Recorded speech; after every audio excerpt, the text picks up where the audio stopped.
हमारे साथ बातचीत करने के लिए जम्मू कश्मीर के पूर्व डीजीपी एसपी वैद साहब मौजूद हैं। एसपी वैद साहब, जब से नई सरकार का गठन हुआ है तब से हमने देखा एक एक आतंकी घटनाओं में इजाफा देखने को मिल रहा है।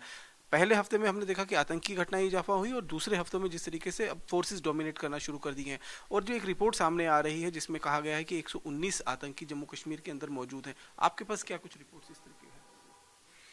देखिए, मैं भी इन्हीं रिपोर्ट्स पे डिपेंड करता हूँ जो इंटेलिजेंस एजेंसी से आती है और उसके मुताबिक तो लगभग 120 टेररिस्ट, 119 120 टेररिस्ट एक्टिव हैं, जिसमें से लगभग 80 कश्मीर वैली की तरफ हैं और 61 उसमें फॉरेनर हैं, 19 लोकल हैं।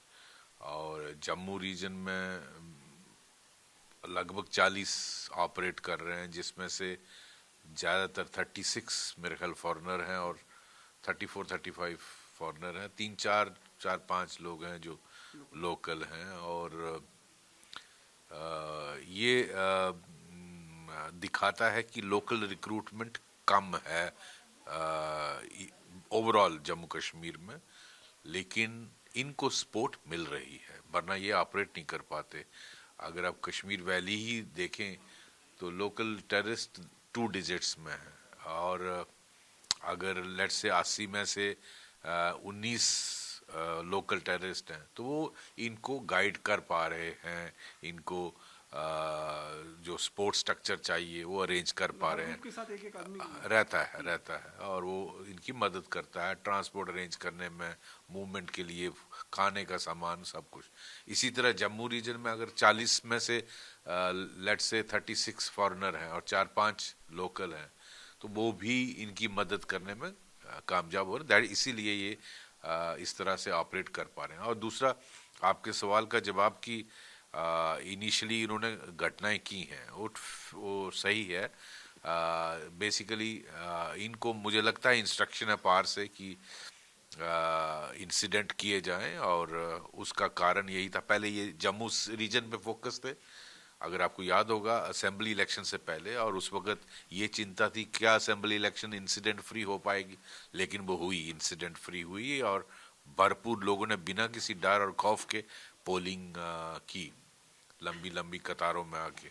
लेकिन एकदम जब असेंबली इलेक्शन होकर नई पॉलिटिकल गवर्नमेंट उमर अब्दुल्ला साहब की बनी तो कश्मीर में एकदम घटनाओं का अपसर्ज देखा। और चाहे वो सोनामर्ग का इंसिडेंट हो, गुलमर्ग का हो, श्रीनगर में हो, और एनकाउंटर भी हुए सोपोर में और अनंतनाग में, तो हमारी फोर्सेस भी ऑफेंसिव पे हैं। और हमारी कोशिश ये है कि जो लोग अंदर आने में कामयाब हुए हैं पाकिस्तान की एस्टैब्लिशमेंट की मदद से, उनको जितना जल्दी हो सके उनको एलिमिनेट किया जाए ताकि हालात को काबू में लाया जाए। और कोशिश हमारी ये भी रहनी चाहिए कि और इन्फिल्ट्रेशन ना हो पाए।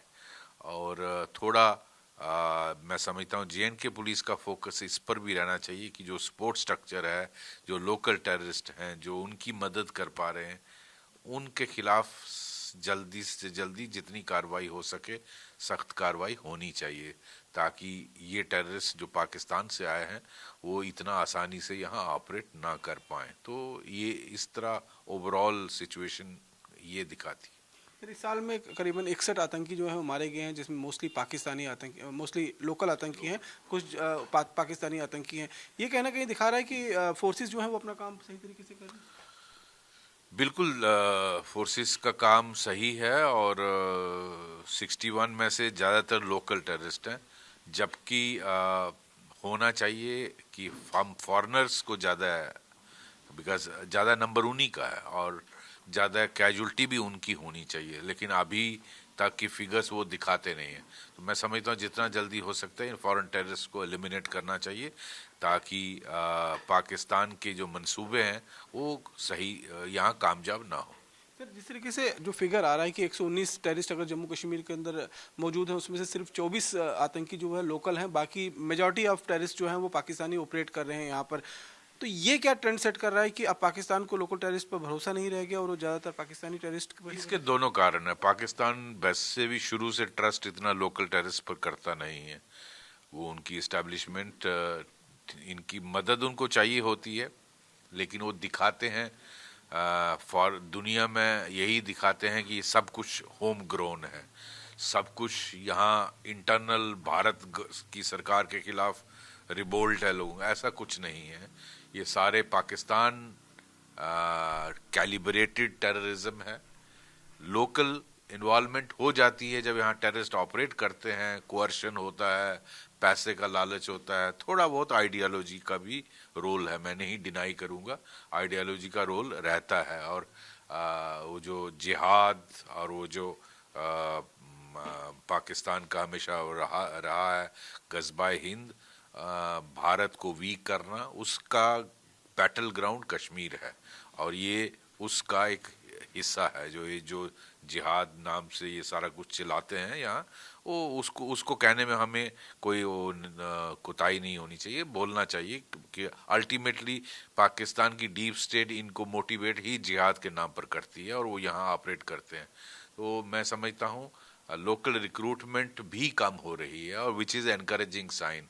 हमें पाकिस्तानी फॉरेन टेररिस्ट का जो हमारी फोर्सेस फेस कर लेंगी, लोकल मिनिमम इन्वॉल्वमेंट होनी चाहिए, और वही पॉजिटिवली दिखा रहा है जो साइन है। और मैं समझता हूँ वो अच्छी डेवलपमेंट है कि लोकल रिक्रूटमेंट कम है। जिस तरीके से फॉरेन के जो पाकिस्तानी मिलिटेंट इस समय जम्मू कश्मीर के अंदर मौजूद हैं और विधानसभा या लोकसभा चुनाव से पहले जिन्होंने इन्फिल्ट्रेट जम्मू कश्मीर के अंदर किया है, खासतौर पर जम्मू प्रोविंस के अंदर जो बहुत हार्डकोर टेररिस्ट अपने आप में हैं और गोरिल्ला वारफेयर, जंगल वारफेयर में एक्सपर्ट हैं, वो उस तरीके की ट्रेनिंग उनको दी गई है, तो क्या कहीं ना कहीं ये कहा जा रहा है कि जो स्पेशल फोर्सेस हैं पाकिस्तान के, उनके जवान भी जम्मू कश्मीर के अंदर एज ए टेररिस्ट जो हैं वो भेजे गए हैं ताकि यहाँ पर वो पूरी तरीके से उन चीज़ों को कोऑर्डिनेट कर सकें और यहाँ पर बड़े पैमाने पर हमले किए जा सके। तो ये रिपोर्ट्स कितनी आपको लग रहा है कि देखिए, ये रिपोर्ट्स आई थी जब जम्मू रीजन में एकदम अपसर्ज हुआ, यहाँ की जो सिक्योरिटी ग्रिड की कमजोरियों को भापने के बाद पाकिस्तान ने इन्फिल्ट्रेशन करवाई, और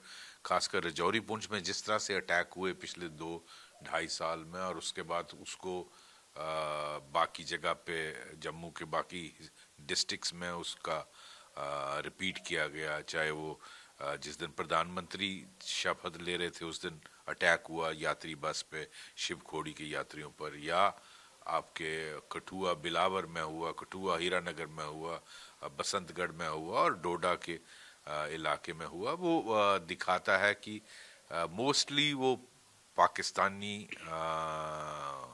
खैबर पख्तूनख्वा के इलाके के लोग हैं, जो रिपोर्ट्स के मुताबिक, और जंगल वारफेयर में काफ़ी ट्रेंड हैं, उनके पास आधुनिक हथियार हैं, अमेरिकन M4 राइफल है, वो टेलीस्कोपिक उसमें आईसाइट भी रहता है और नाइट विजन भी रहता है, उसकी वजह से इनको डेफिनेटली फ़ायदा मिल रहा है। और साथ साथ आर्मर्ड पियर्सिंग बुलेट्स का इस्तेमाल हो रहा है। तो कमांडोज, जो SSG कमांडोज हैं पाकिस्तान की, उसकी रिपोर्ट्स आई हैं कि जो जम्मू रीजन में ऑपरेट कर रहे थे उनमें कुछ SSG कमांडोज भी रिपोर्टेडली हैं।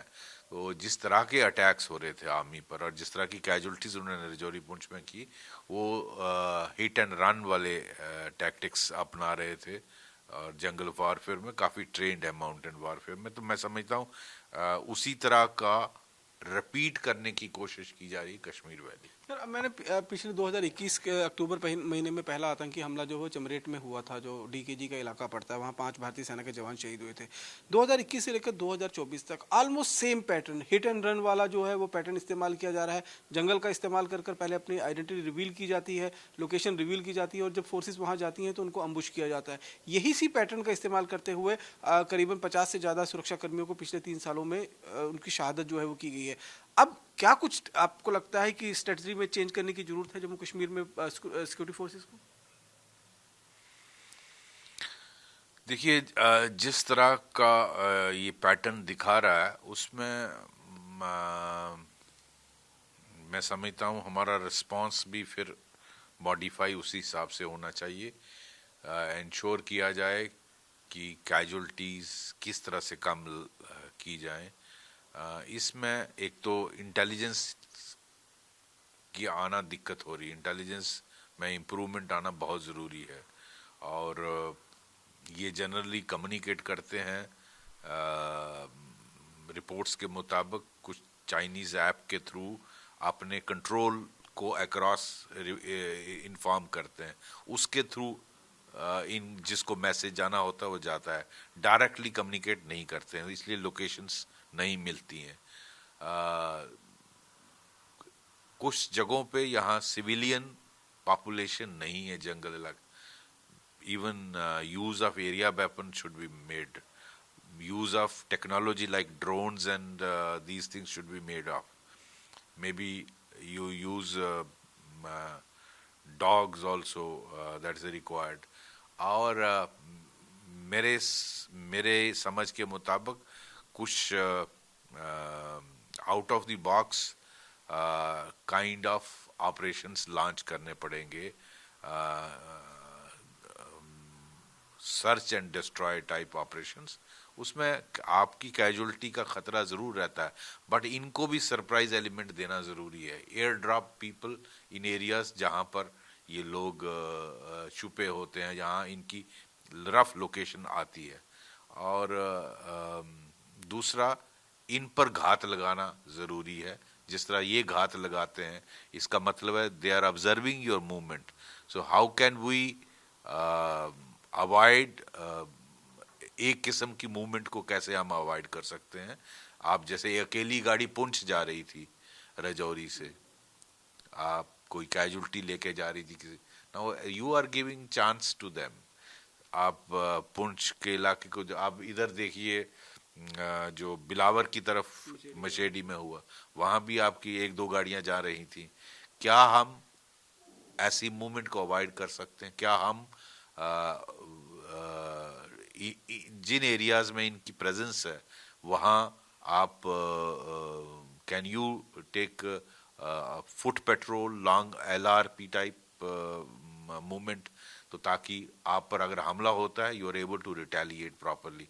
गाड़ी में तो you are just sitting duck and now जिस तरह से ये यूज कर रहे हैं आर्मर्ड पियर्सिंग बुलेट्स, तो उसके लिए भी हमें तोड़ निकालना जरूरी है। तो मैं समझता हूँ ये बहुत सारे इस तरह के बहुत सारे स्टेप्स लेकर अपनी कैजुअलिटीज को कम किया जाए और इनको आड़े हाथों लिया या इनको न्यूट्रलाइज किया जाए। और इसके साथ साथ हमारे लोगों के पास जो यहाँ ऑपरेट कर रही हैं टीम्स, उनके पास भी इसके मैचिंग वेपन होने चाहिए। And I think I am for even using area weapon जहाँ सिविलियन पॉपुलेशन नहीं है। सर, एक आखिरी सवाल कि जिस तरीके का जंगल का जम्मू कश्मीर, खासतौर पर जम्मू प्रोविंस के अंदर टेरेन है, इसका फायदा आतंकी उठा रहे हैं। दूसरी तरफ M4 असॉल्ट राइफल जो है वो कहीं ना कहीं एक बहुत सिरदर्द बनी हुई है। बिल्कुल सही है। और टेरेन का फायदा तो हो ही रहा है, थिक जंगल है, खासकर पीर पंचाल रेंजेस, हाई माउंटेन्स हैं, छुपने की बहुत जगह है, थिक ग्रोथ है, नाले हैं, गलीज हैं, गुफाएं हैं छुपने के लिए। तो टेरेन का फायदा तो मिलता है, इसमें कोई शक नहीं। और ये उस टेरेन का इस्तेमाल करने में प्रॉपरली ट्रेंड है। और दूसरा M4 राइफल, यह सिरदर्दी है और वो अमेरिका हमारे लिए सिरदर्दी छोड़ गया है। और ISI और इनकी डीप स्टेट ने वो प्रोक्योर की हैं, किस तरह से की हैं अल्टीमेटली उसका नतीजा हमें भुगतना पड़ रहा है। तो मैं समझता हूँ इसलिए अपनी कैजुअलिटीज को रोकने के लिए क्या क्या और कदम लिए जा सकते हैं, ये जो ऑन ग्राउंड आर्मी और CAPF और पुलिस की लीडरशिप है, they must think of ways and means, ताकि अपनी कैजुअलिटी कम हो और इनका नुकसान, इनको जितना जल्दी हो हम एलिमिनेट करें। और इन्फिल्ट्रेशन को कैसे रोका जाए उसके लिए कदम लेने चाहिए।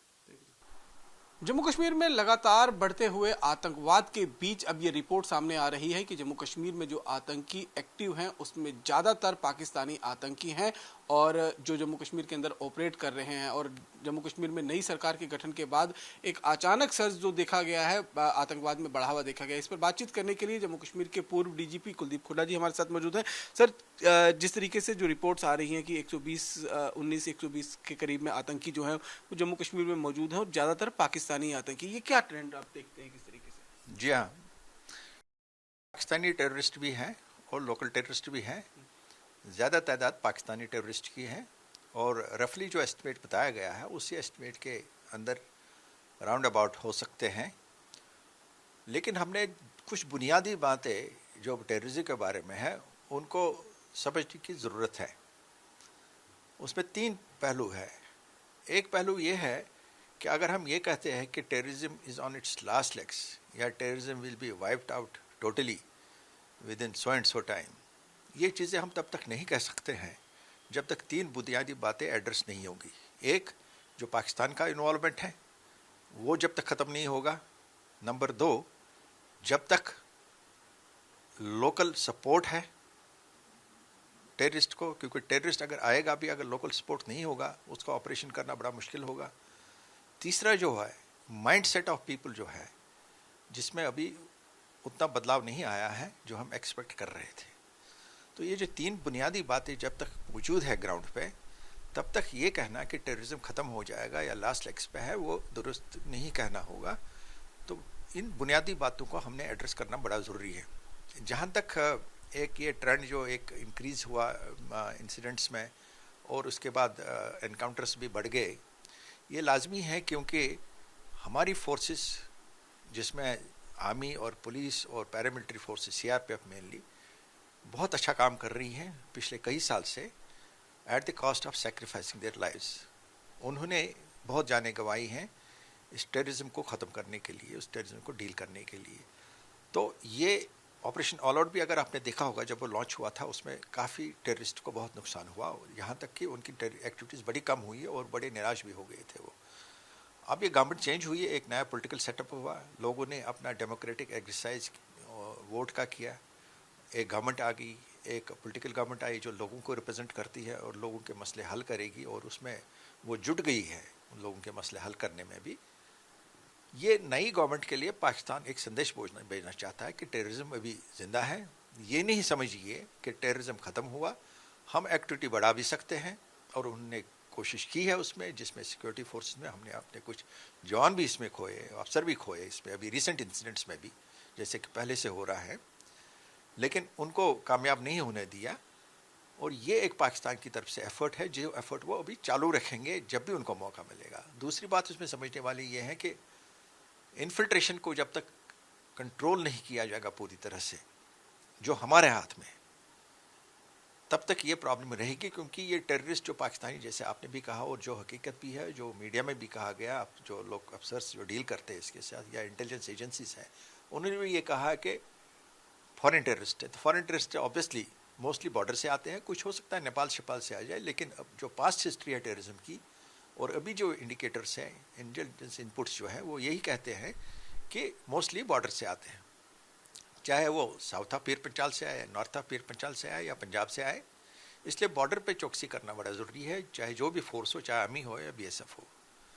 और साथ में हमने ये भी देखना है कि उनके जो एपरेटस है उनको हम कैसे न्यूट्रलाइज कर ले, जो इसको बढ़ावा देने में यूज़ करते हैं। जैसे एक बॉर्डर ट्रेड होता था पहले, जो यूपीए गवर्नमेंट ने इंट्रोड्यूस किया था, ये एक बड़ा मुफीद मेजर था, बहुत अच्छा मेजर था लोगों के लिए। तिजारत बढ़े, लोगों की इनकम बढ़े, लोगों की इकोनॉमिक सिचुएशन अच्छी हो जाए, और हो भी गई। लेकिन पाकिस्तान एज एक्सपेक्टेड, पाकिस्तान ने वो फैसिलिटी जो लोगों के लिए क्रिएट की गई थी उसको मिसयूज़ किया। उसके ज़रिए वो ड्रग्स बेचने लगे, उसके ज़रिए वो हवाला ऑपरेशन, ओवर इन्वाइसिंग और अंडर इन्वाइसिंग करके हवाला का काम करने लगे, और हवाले के साथ टेररिस्ट फंडिंग के लिए भी वो यूज़ किया। और नतीजा ये हुआ कि प्रेजेंट गवर्नमेंट ने जब कुछ साल उनको स्टडी किया तो मेरे ख्याल में 2018 में उन्होंने वो बंद कर दिया। बड़ा अच्छा किया। अब दूसरा जो, लेकिन प्रेजेंट गवर्नमेंट ने जो एक स्टेप लिया, अगेन जो लोगों की रिलीजियस फीलिंग्स और बहबूदी को, उनके जो एक सेंटिमेंट है जिसको एड्रेस करने के लिए एक बड़ा प्रोएक्टिव प्रो पीपल मेजर लिया, वो ननकाना साहब कॉरिडोर खोल दिया। लेकिन उसमें भी अब रिपोर्ट्स आ रही हैं कि वो कॉरिडोर पाकिस्तानी आईएसआई मिसयूज़ कर रहा है।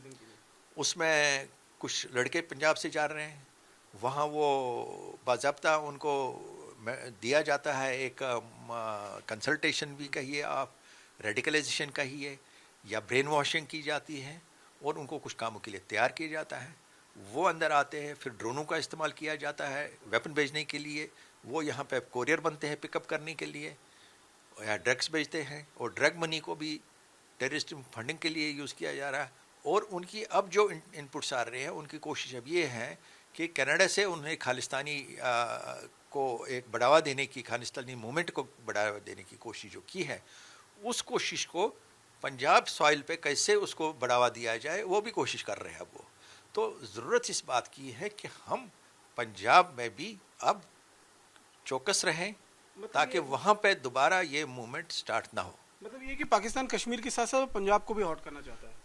पाकिस्तानी एस्टैब्लिशमेंट की हमेशा ये कोशिश रही है कि जो उनका K2 एजेंडा है, कश्मीर एंड खालिस्तान, उसको जितना एक्टिवेट कर सके वो करें। पंजाब के लोगों की दाद देनी होगी। उन्होंने खालिस्तानी टेररिज्म को ख़त्म कर दिया, जिसमें उस टाइम के DGP KPS गिल साहब ने बड़ा कंट्रीब्यूशन किया और लोगों ने भी साथ दिया। लेकिन अब वो कोशिश कर रहे हैं कि दोबारा उसको रिवाइव किया जाए। सर, जब आप जम्मू कश्मीर के डायरेक्टर जनरल ऑफ पुलिस थे तब भी आपका मैंने एक इंटरव्यू किया था, उस समय भी आपके समय में भी कुछ ऐसे टेररिस्ट पकड़े गए थे या मारे गए थे जो पाकिस्तानी आर्मी के रेगुलर जवान थे या SSG के कमांडोज थे। आज भी ये रिपोर्ट्स आ रही हैं कि जो गोरिल्ला वारफेयर में ट्रेंड है, जंगल वारफेयर में ट्रेंड आतंकी जंगलों के अंदर छिपे हुए हैं, उनमें से कुछ SSG के कमांडोज हैं। देखिए, अगर आपने लास्ट ईयर देखा होगा जो खासतौर पुंछ राजौरी में इंसिडेंट हुए, उसमें जो टेररिस्ट इन्वॉल्व थे वो पूरी तरह से प्रोफेशनल थे। अब वो आर्मी के हों वहाँ के, या एक्स आर्मी हो, या जो उनके नॉर्मल जो टेररिस्ट हैं उनको ट्रेनिंग जो देते हैं, वो वर्दी वाले हो या बिना वर्दी वाले को, जब उनको ट्रेनिंग मिल गई वो उस टाइप की एक्टिविटी के काबिल हो जाते हैं। तो वो अगर आपने एक्शंस देखी होंगी पाकिस्तानी टेररिस्ट के पुंछ राजौरी में ख़ास तौर पे आर्मी के ख़िलाफ़, जहाँ पे उन्होंने एम्बुश लगाए थे, वो पूरे प्रोफेशनल एम्बुश थे जो एक रेगुलर आर्मी की तरह होते हैं। अब वो अलग बात है, वो उसका फ़र्क नहीं पड़ता है चाहे वो आर्मी से थे या वो आर्मी ट्रेंड थे जिनको एक्सटेंसिव ट्रेनिंग दी गई थी, वो उसी दर्जे के थे। सर, अभी हम पिछले लगातार 2021 अक्टूबर से, जब से पहला अटैक चमरेट में जो DKG का इलाका पड़ता है वहाँ पर हुआ, वहाँ से लेकर अब तक करीबन 3 साल का समय हो गया है। 3 साल से जितने भी अम्बुश हुए हैं आर्मी के ऊपर या सिक्योरिटी फोर्सेस के ऊपर, पैटर्न सेम रहा है। आतंकी अपनी आइडेंटिटी और अपनी लोकेशन रिवील करते हैं, जब फोर्सेस उनको डोमिनेट करने के लिए जाते हैं तो वो अम्बुश हो जाते हैं। अब ये स्ट्रेटजी लगातार आतंकी इस्तेमाल हो रहे हैं, इसमें कामयाब भी हो रहे हैं। जम्मू कश्मीर में अब सुरक्षा बल जो मौजूद हैं, इन्हें किस तरीके की स्ट्रेटजी का इस्तेमाल करने की जरूरत है ताकि उन आतंकवादियों को न्यूट्रलाइज किया जा सके? देखिए, इसमें एक पैटर्न, जैसे आपने कहा, पैटर्न एक देखा गया था और उसमें काउंटर मेजर्स लेने ज़रूरी होते हैं। जैसे हमने राजौरी में देखा या पुंछ में देखा, उसमें कुछ गलतियां हमसे भी हुई थी। जैसे सिंगल व्हीकल गई थी और एक और बार दो गाड़ियाँ गई थी, एक छोटी गाड़ी एक बड़ी गाड़ी गई थी, जिसको एम्बुश किया गया। इसमें पूरा SOP, स्टैंडिंग ऑपरेटिव प्रोसीजर है कि जब ऐसे इलाके में ऑपरेशन के लिए जाना हो या वैसे भी कोई मूवमेंट हो तो उस टाइम क्या क्या प्रिकॉशंस लेनी ज़रूरी है। तो इसलिए जैसे एडवांस स्काउट्स का होता है, कम से कम 3 गाड़ियाँ होनी चाहिए, और उसके अलावा जो एडवांस स्काउट जाए वो कैसे उसको, ताकि वो अगर इनिशियल अटैक हो जाए वो तैयार हो उस टाइम रिटेलिएट करने के लिए, और ये ना हो कि वो अचानक कहीं गाड़ी सिंगल गाड़ी जा रही हो तो वो एम्बुश में फंस जाए, उसमें बचना बड़ा मुश्किल है, जैसे हमने देखा विषय जो इंसिडेंट्स हुए। उसके बाद आर्मी ने कुछ अच्छी स्टेप्स ले लिए हैं और उसके बाद वो एम्बुशेस रुक गए हैं। तो ज़रूरत इस बात की है कि जो भी SOPs हैं उनको हम बड़ा रिगरसली फॉलो करें, उसको ग्राउंड पे अच्छी तरह से इम्प्लीमेंट करें, ताकि जो उनके डिज़ाइन से, देखिए पाकिस्तान आर्मी के जो उनके जो, चाहे वो टेररिस्ट है, चाहे वो रेगुलर भेजते हैं, चाहे वो अपने एक्स आर्मी भेजते हैं, तो वो हाईली ट्रेंड है। और उनको जो भेजा गया था, वो जो इंसिडेंट देखे हमने लास्ट ईयर स्पेशली, और इस साल भी कुछ इंसिडेंट देखे, कोकरनाग एरिया में भी देखा हमने, तो वो एक गुरेला वारफेयर के टाइप के थे, जो एक रेगुलर आर्मी कम्बैट जो फोर्सेस होते हैं उस टाइप के थे वो। तो इसलिए उसको प्रोफेशनली जवाब देना ज़रूरी है। तो ये ज़रूरी है कि एक वो जो सरप्राइज़ एलिमेंट वो तो टेररिस्ट के पास रहता है, तो ये ज़रूर है कि कई बार हमारा नुकसान होता है। तो M4 हथियार एक जो है वो इस समय बहुत सिरदर्द बना हुआ है सुरक्षा बलों के लिए। इससे ऊपर उभरने के लिए क्या कुछ करने की जरूरत है आपको लगता है? देखिए, हथियार उन्होंने जो अमेरिकन आर्मी छोड़ गई थी वहाँ पर, अफगानिस्तान ने उनको रास्ता यहाँ की तरफ दिलाया, पाकिस्तान आर्मी ने वहाँ से जो पिकअप किया, तालिबान के साथ मिल के उन्होंने हथियार टेररिस्ट को सप्लाई किए। तो उसके काउंटर मेजर्स तो जो अभी लिए जा रहे हैं वो इफेक्टिव प्रूव हो रहे हैं। उसमें अपने जो अपग्रेडिंग ऑफ वेपनरी हो, चाहे वो अपग्रेडिंग ऑफ ट्रेनिंग हो, चाहे वो SOP फॉलो करने हो, और बाकी काउंटर मेजर्स भी जो है, अपग्रेडेशन ऑफ इंटेलिजेंस। और ख़ासतौर पे मैं इस पे अंडरलाइन करना चाहता हूँ कि जो हमारी टेक्निकल इंटेलिजेंस है वो बड़ी मुफीद साबित होती है, लेकिन ये एक्सपेक्ट करना कि खाली टेक्निकल इंटेलिजेंस के बेसिस पे हम रिजल्ट्स अच्छे लाएंगे और विदाउट हमारी कैजुअलिटीज़ के या नुकसान के लाएंगे, वो गलत बात है, वो नहीं होता है। टेक्निकल इंटेलिजेंस को ह्यूमन इंटेलिजेंस के साथ ओवरलैप करके मिला के जब ऑपरेशन होंगे तब वो कामयाब होते हैं, तब अच्छे रिजल्ट भी देखे। उसका हमने देखा है कि कश्मीर में ख़ास तौर पे हमने देखा कि इसके बड़े ज़बरदस्त रिजल्ट आए हमारे। और उन दिनों हमने ये देखा कि ख़ास तौर पे मैं अपने पीरियड की बात करूँगा, उन दिनों अगर आप देखेंगे सिक्योरिटी फोर्सेस की कैजुअलिटीज़ बड़ी कम हुई, जबकि 2012 में टोटल कैजुअलिटीज़ पूरे J&K में सिक्योरिटी फोर्सेस में, जिसमें आर्मी थी, BSF थी, CRPF थी, पुलिस थी, SPOs थे, VDCs थे, सब मिला के टोटल 15 पूरे साल में हुई, लोवेस्ट एवर।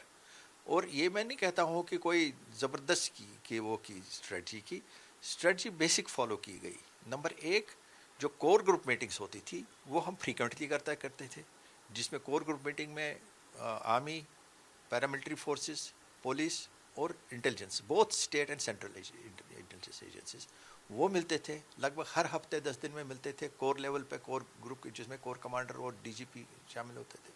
उसमें एक बेसिक एक्सचेंज होता था कि इंटेलिजेंस क्या कहती है और ग्राउंड रिपोर्ट्स क्या कहती है और टेक्निकल इंटेलिजेंस क्या कहती है। उस सब को मिला के उस पर बहस करके उस पर एक हम अपना एक प्लान बनाते थे, उस प्लान को अगले हफ्ते में इम्प्लीमेंट करते थे। सर, एक आखिरी सवाल आपसे पूछूंगा कि जिस तरीके से इस समय जो टेररिस्ट जम्मू कश्मीर के अंदर मौजूद हैं, ज़्यादातर तादाद जो है वो पाकिस्तानी आतंकियों की है, तो क्या अब पाकिस्तान जो है वो कश्मीर के आतंकी जो रेडिकलाइज होते थे उन पर इतना विश्वास नहीं जता पा रहा, जिसके लिए पूरा कंट्रोल जो है उसने पाकिस्तानी आतंकियों के हाथ में दे दिया है? देखिए, कश्मीर में आम लोग तो समझ गए हैं कि उसमें नुकसान ही हुआ। जो 90s में देखा वो आहिस्ता आहिस्ता ख़त्म हो गया, और 2001 के बाद जब ट्विन टावर अटैक हुआ, उसके बाद जो एक इंटरनेशनल लेवल पे भी इंडियन एफर्ट्स को सपोर्ट मिला है कि टेररिज्म ख़त्म होना चाहिए, उसको से भी पाकिस्तान को धक्का लगा। उसके बाद ये आहिस्ता आहिस्ता कम हुआ। तो इसलिए ये जो एफर्ट है इसमें ये कायम अगर रहेगी तो इसमें रिजल्ट्स ज़रूर आएंगे। फिर जम्मू कश्मीर में बढ़ते हुए आतंकवाद और आतंकवादी घटनाओं के बीच इंडिया डेली के हाथ जम्मू कश्मीर में बढ़ते हुए आतंकवाद और आतंकवादी घटनाओं के बीच इंडिया डेली के पास सुरक्षा एजेंसियों के हवाले से एक ऐसी रिपोर्ट हाथ लगी है जिसमें ये बताया गया है कि जम्मू कश्मीर में इस समय 119 आतंकी मौजूद हैं, जिनमें से ज़्यादातर आतंकी पाकिस्तानी आतंकी हैं। इन 119 आतंकवादियों में से कश्मीर घाटी जो नॉर्थ ऑफ पीर पंचाल का इलाका पड़ता है, वहाँ पर 79 यानी कि 79 टेररिस्ट मौजूद हैं, और इन 79 आतंकवादियों में से भी 61 आतंकवादी पाकिस्तानी हैं, जबकि सिर्फ 18 आतंकवादी जो हैं वो लोकल हैं। वहीं जम्मू प्रोविंस की अगर हम बात करें तो 119 में से 40 आतंकवादी जम्मू के अलग अलग इलाकों में ऑपरेट कर रहे हैं, और इनमें से भी 34 आतंकवादी पाकिस्तानी और 6 आतंकवादी जो हैं वो लोकल हैं। दरअसल जम्मू कश्मीर में ये जो लोकल आतंकी हैं, इनकी मदद से ही ये पाकिस्तानी आतंकी एक के बाद एक आतंकी हमलों को अंजाम दे रहे हैं। इस साल करीबन 25 ऐसे आतंकी इंसिडेंट हुए हैं जिसमें 61 आतंकी मारे गए हैं, और इन 61 आतंकवादियों में ज़्यादातर लोकल आतंकवादी मारे गए हैं। दरअसल सुरक्षाकर्मी अब जम्मू कश्मीर के अंदर आतंकवाद के खात्मे के लिए और पाकिस्तान से आए जो वेल ट्रेंड गोरिल्ला वारफेयर में और जंगल वारफेयर में ट्रेंड आतंकी हैं, उन आतंकवादियों के खात्मे के लिए जो उनके सपोर्टर्स हैं उनको उन्होंने अपने निशाने पर लिया हुआ है, और लोकल आतंकवादियों को ढेर किया जा रहा है ताकि जो मदद पाकिस्तानी आतंकियों को इन लोकल आतंकवादियों की मदद के सहारे मिल रही है, उस मदद को कम किया जा सके। जो लॉजिस्टिक सपोर्ट उनको दिया जा रहा है, मुहैया हो रही है जंगल के बीच में, वो लॉजिस्टिक सपोर्ट बंद करवाया जा सके ताकि आतंकियों को यहाँ पर लंबे समय तक जो सर्वाइवल का प्लान है उसे कहीं ना कहीं पूरी तरीके से ख़त्म किया जा सके। हमने देखा कि पिछले एक हफ्ते के अंदर करीबन 7 से 8 आतंकियों के साथ मुठभेड़ हुई है, जिसमें 11 आतंकी मारे गए हैं और उन 11 आतंकवादियों में से भी करीबन 7 आतंकी जो हैं वो पाकिस्तानी आतंकी हैं। तो लगातार जम्मू कश्मीर में जो बढ़ते हुए आतंकवाद है उसमें जिस तरीके से लगातार सुरक्षाकर्मी अब कहीं ना कहीं आतंकवादियों पर हावी होते हुए नजर आ रहे हैं, क्योंकि नई सरकार के गठन के बाद पहले जम्मू कश्मीर के अंदर पहला हफ्ता जो था वो आतंकवादियों के नाम पर रहा, क्योंकि एक के बाद एक आतंकवादियों ने हमले किए, जिसमें न केवल गैर कश्मीरी जो प्रवासी मजदूर हैं उनको निशाना बनाया गया, बल्कि इसके साथ साथ में सुरक्षाकर्मियों को भी जम्मू कश्मीर के अलग अलग हिस्सों में निशाना बनाया गया। लेकिन उसके बाद जिस तरीके से भारतीय सेना और जम्मू कश्मीर पुलिस ने मोर्चा संभाला, एक के बाद एक 8 एनकाउंटर हुए और 8 एनकाउंटर में 11 आतंकवादियों को अब तक ढेर किया जा चुका है। और इसके बाद भी लगातार इस समय कश्मीर घाटी और जम्मू के अलग अलग हिस्सों में एंटी टेरर ऑपरेशन चलाए जा रहे हैं, ताकि जल्द से जल्द इन आतंकवादी जो इस समय जम्मू के अंदर मौजूद हैं और जम्मू कश्मीर को लहूलुहान करने की कोशिश में लगे हुए हैं उनको न्यूट्रलाइज किया जा सके। लेकिन ये जो आंकड़े अब निकलकर सामने आए हैं, इससे आप अंदाजा लगा सकते हैं कि धारा 370 खत्म होने के बाद जम्मू कश्मीर में अब पाकिस्तान जो है वो ज़्यादातर पाकिस्तानी आतंकवादियों को well training, hardcore training, gorilla warfare और जंगल वारफेयर की ट्रेनिंग देकर कश्मीर घाटी में घुसपैठ करवा रहा है, ताकि जो आतंकी यहाँ घुसपैठ कर जाएं वो लंबे समय तक यहाँ पर मोर्चे को संभाल कर रखें और हिट और रन की जो रणनीति है, यानी कि मारो और जंगल में भाग कर जाओ, छिप जाओ, उस रणनीति के तहत इस समय जम्मू कश्मीर के अंदर जो है वो ऑपरेट करने के लिए कहा जा रहा है। और इसी ट्रेंड को तोड़ने के लिए अब सुरक्षा कर्मियों को एक नए सिरे से एक नई योजना के साथ जम्मू कश्मीर में हमला, इन आतंकवादियों पर हमला करना पड़ेगा, ताकि जंगल में छुपे हुए आतंकी को जंगल से बाहर निकलने पर मजबूर हो जाए और इन आतंकवादियों को अब यहाँ पर ढेर किया जा सके। जिस तरह